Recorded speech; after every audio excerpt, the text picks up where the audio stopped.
Hello dear students, welcome back to my channel Physics SPC CBSE sample question paper 2024 का question number 30। A spherical air bubble, spherical भी है, is एबेंडेड in a piece of glass for a ray of light passing through the bubble it behave like as. Bubble किस तरह से behave करेगा ये पूछा है, चार चॉइस रखें। ठीक है, तो एक ग्लास का पीस ले लो आप, मान लो ये ग्लास प्लेट ले ली हमने, ऐसे है ना, इसकी थिकनेस भी दिखा दें कुछ ऐसे। इस ग्लास लैब में बीच में एक एयर बबल है, इतना बड़ा नहीं होगा, मैंने उसे जूम आउट कर लिया है। ये एयर है, अंदर एयर है और इधर की तरफ ये पूरा आपका ग्लास है ना। इसके अंदर है बेटा, ये स्पेरिकल बबल है और ये बाहर ग्लास है। इसके अंदर एयर है, ग्लास के अंदर एक छोटा सा एयर बबल है। ठीक है, अब इसमें से जब लाइट पास करती है इस एयर में से, तो ये एयर बबल किसकी तरह से बिहेव करेगा ये पूछ रहा है। तो ये लाइट पास करी, देखो ये इसका सेंटर हो गया। आपने पढ़ा है कि जो स्पेरिकल सरफेस होते हैं, जैसे ये, इसमें जो नॉर्मल ड्रॉ करते हैं ना हम, वो सेंटर से करते हैं। जैसे लाइट ऐसे आई तो सेंटर ऑफ कर्वेचर जो होता है वहां से नॉर्मल ड्रॉ करते हैं, क्योंकि नॉर्मल तभी होगा बेटा आपका जब वो सेंटर से पास हो। क्योंकि स्फीयर में अगर इस वाले पॉइंट पर हम टेंजेंट ड्रॉ करें ऐसे, तो ये टेंजेंट और सेंटर से एक लाइन खींची जाती है, वो 90 डिग्री होती है। इसीलिए जो नॉर्मल ड्रॉ करेंगे वो सेंटर ऑफ कर्वेचर से करेंगे, दैट मीन्स यहां से करेंगे। तो यहां से मैंने एक ये नॉर्मल बना लिया, N1। नॉर्मल और इंसिडेंट रे के बीच में जो एंगल होता है इसे इंसिडेंस एंगल बोलते हैं।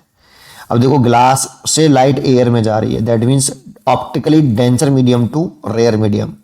जब लाइट डेंसर टू रेयर जाती है तो अवे फ्रॉम दी नॉर्मल हो जाती है, तो इस नॉर्मल से दूर जाएगी बेटा। जैसे मान लो ये लाइट डेंसर है और ये रेयर मीडियम है, तो लाइट इस पर इंसिडेंट करी हमने ऐसे प्लेन सरफेस पर, है ना। ये नॉर्मल ड्रॉ करते हैं प्लेन सरफेस के परपेंडिकुलर हम, ये नॉर्मल हो गया। अब लाइट डेंसर टू रेयर जाएगी तो अवे फ्रॉम दी नॉर्मल होगी, तो नॉर्मल से दूर तरफ हटेगी, एंगल बढ़ जाएगा बेटा। डेंसर टू रेयर जाते हैं तो अवे फ्रॉम दी नॉर्मल होता है, इसीलिए लाइट ऐसे मुड़ जाएगी बेटा, ऐसे। अब जब इस सरफेस पे फिर अगेन नॉर्मल ड्रॉ करेंगे, यहां पर ऐसे हम ये नॉर्मल ड्रॉ कर दिया दोबारा से, क्योंकि अब लाइट किधर से किधर जाना चाहती है, एयर टू ग्लास जाना चाहती है, that means rare medium to denser medium में जाना चाहती है। ठीक है, ग्लास जो है ऑप्टिकली डेंसर मीडियम है और एयर जो है वो ऑप्टिकली रेयर मीडियम है। अब लाइट एयर टू ग्लास जाना चाहती है, तो उसकी वाली कंडीशन में जब लाइट रेयर मीडियम से डेंसर मीडियम में जाती है तो टूवर्ड द नॉर्मल हो जाती है। नॉर्मल ऐसे ड्रॉ करें तो टूवर्ड द नॉर्मल हो जाती है, एंगल घट जाता है। ठीक है, तो ये नॉर्मल है तो इसके टूवर्ड्स हो जाएगी, क्रॉस करके जाएगी और टूवर्ड्स हो जाएगी, दैट मीन्स ऐसे मुड़ जाएगी बेटा।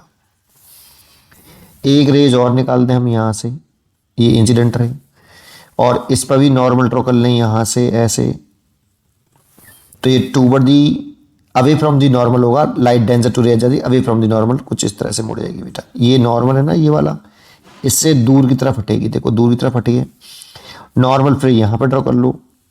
अब इसके टूवर्ड्स होगी तो नॉर्मल के पास की तरफ झुकेगी, दैट मीन्स ऐसे झुकेगी। तो देखो ये जो एयर बबल है इस पर लाइट इंसिडेंट करी हमने ये, तो इसने लाइट को ऐसे इंसिडेंट किया तो इसने फैला दिया लाइट को, मतलब लाइट को इसने एयर बबल ने डाइवर्ज किया है ना, फैलाया है। तो इसीलिए जो एयर बबल है इनसाइड द ग्लास पीस, जो एयर बबल है, air bubble inside, air bubble bubbles inside of glass piece के अंदर जो ये है, ये बिहेव लाइक है, behave as a diverging lens. Diverging lens मतलब कॉनकेव लेंस की तरह से बिहेव करेगा बेटा, है ना। तो कन्वर्जिंग लेंस तो लाइट को कन्वर्ज करता है, इकट्ठा करता है, और डाइवर्जिंग लेंस लाइट को डाइवर्ज करता है। मिरर तो है ही नहीं है ये, क्योंकि दोनों सरफेस से रिफ्लेक्शन हो रहा है। थिन प्लेन शीट कुछ नहीं करती, अगर कोई थिन प्लेन शीट होती है ना, उस पर लाइट सीधी चली जाती है, उसकी पावर 0 होती है बेटा, है ना, ऐसे इसकी पावर 0, ये लाइट को ना बेंड कर सकती है ना डाइवर्स कर सकती है, मतलब बेंड नहीं कर सकती, पावर 0 होती है प्लेन शीट की, प्लेन शीट की पावर 0, तो उसमें लाइट को बेंड करने की एबिलिटी नहीं होती है, तो ये तो होगा ही नहीं और ये भी नहीं होगा। कन्वर्जिंग लेंस लाइट को कन्वर्ट करता है, तो इसने तो लाइट को डाइवर्ट कर दिया बेटा, इंसिडेंट रे को फैला दिया है, कन्वर्ट नहीं किया, इकट्ठा नहीं किया, है ना। इसीलिए हम कहेंगे कि एयर बबल है behave as a diverging lens. पढ़ते रहिए और खुश रहिए।